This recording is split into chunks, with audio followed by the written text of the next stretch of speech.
4 ફૂટનો કેરબો આવે. હવે તમે જોવો તમે કેટલું પાણી છે અંદાજે. અહીંયા જોવો તમે આ ઓસરીની કોર. હમણાં નીચે ઉતરું એટલે મારે કડે કડે પાણી આવી જાય.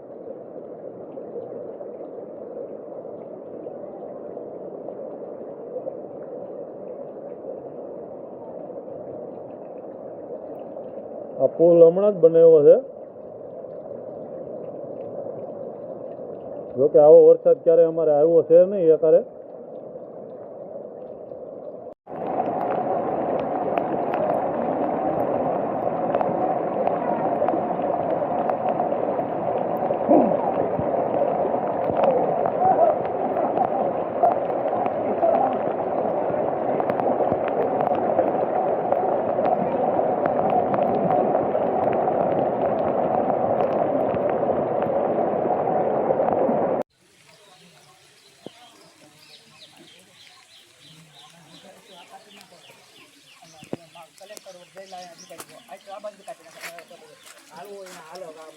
હાલો ગાડી આગળ ન આગળ કાંઈ નહીં પણ અમારે ઘર પડી જાય પણ